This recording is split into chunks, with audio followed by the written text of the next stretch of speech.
I'm excited to chat with you because you have some wonderful new music out. And I'm going to start at the beginning, though. You're often described sort of as country, but alternative. There's a little mix of both kind of in there. How do you describe the music you make? I would say overall, this type of music I've been making for the last few years specifically, but kind of overall, would be psychedelic music from Texas. I can understand that. I can see that since you're a space cowboy. Yeah. I'm curious about, oh, right. Talk a little bit about where that song came from. Um, so in like 2021, my band, we went to go play this.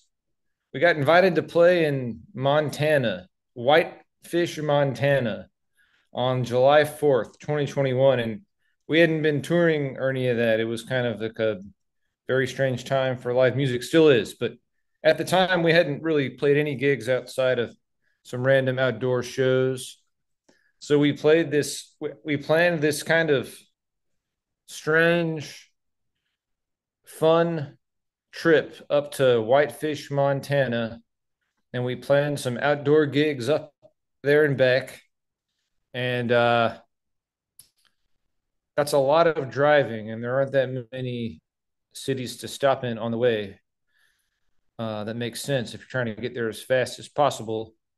So on the way back, we stayed in Ouray, Colorado, and we set up all our gear in this like cabin we were staying in, and that song kind of started taking shape.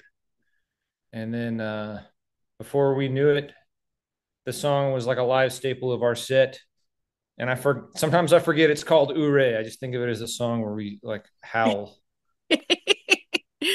What kind of fan response have you been receiving to it? Howls and people cheering you on? Yeah, I mean, live it blends into like a version of the title track for the album. Everyone is Okay. everyone, but it's a good. I'm happy with the response we've gotten from the listens. I mean, like from the listeners, because in our little world, the people that have seen us live, that's always like a set highlight. So it's cool to finally be able to deliver a studio version that holds up. Everyone is out in October. What are some themes you explore on this particular album? Um, kind of my normal full it's kind of my normal deal, I think, is it's like finding inner peace, exploring what it means to have intimate relationships, and also like being weirded out by the world and trying to avoid conflict. Where did the title come from? Was the song there first and then you all felt it fit nicely for the album? I wrote Everyone is Everyone at some point. I don't know. I write lots of songs, and I think that one came 2 or 3 years ago. More of kind of like a me and a guitar song. Now it's kind of like a chant. But it's the shortest song on the album. It's more of like an anthem chant kind of thing. Is there a way that you tend to write your songs? We touched a little bit on Ure, but is there a way you tend to write your songs? Do you need music before you can craft your lyrics around it? Maybe the other way around, or is there no set way? Um, I'm always trying to figure out my process, but a few of the ways that work are starting with the music. And my band, NASA Country, we do a lot of improv stuff when we're killing time or hanging out in the practice space.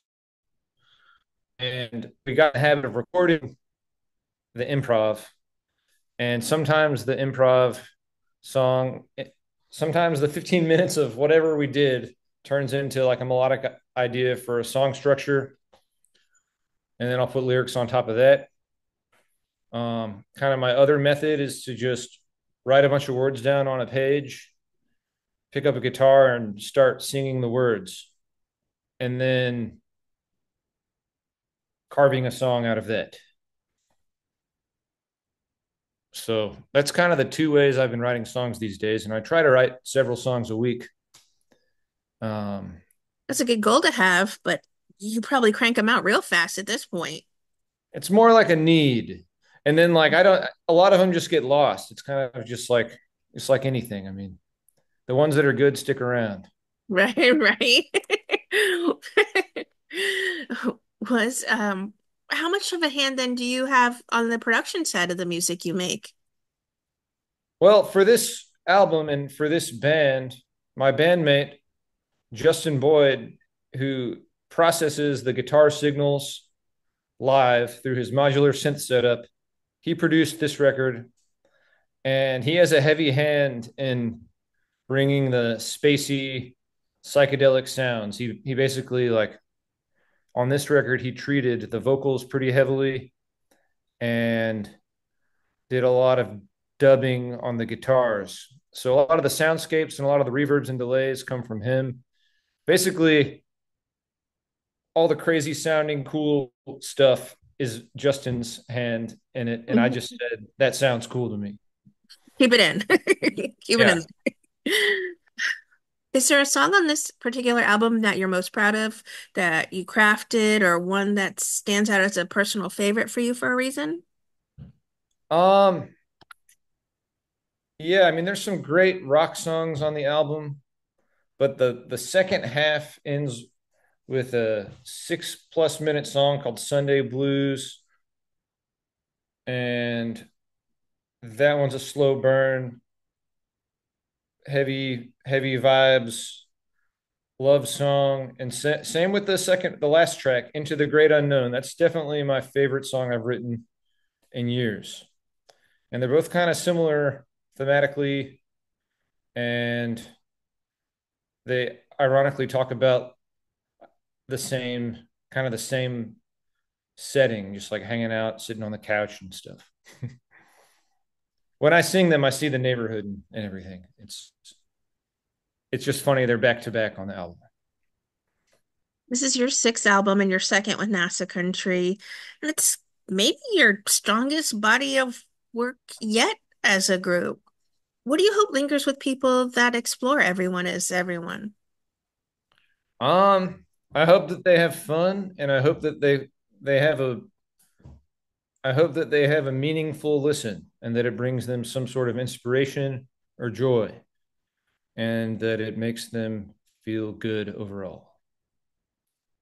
We chatted a bit about playing live shows, but what can fans expect from a live Garrett T. Caps and NASA Country performance? Well, they'll hear the songs, and they'll hear me singing the songs, and they'll hear a pretty high energy version of most of them with some unexpected kind of improv and lots of personality. I would say everyone in the band has lots of personality, and there's very memorable people playing the instruments. And they could probably expect to see us having fun. I think one thing that's really special about this lineup, which is a band we've been a band for quite a while, is that if we're having fun, then it really shows in the music. And I think we have a lot of fun playing live together. So. I know you have some shows coming up in correlation with the album release. Are you looking forward to performing somewhere in particular? Yeah, I mean we have mostly Texas stuff announced, and we're gonna do some little runs here and there into next year and beyond. But it's always cool to play the Lonesome Rose, which is a bar that I book and own with some other people here in San Antonio. And we're doing a cool album release show there on November 2nd. And it'll be awesome to play Houston, Austin, Denton, the Kerrville Folk Festival, um, and whatever else we got coming up. Is there an artist that you really would love to collaborate with on music in the future? Oh, wow.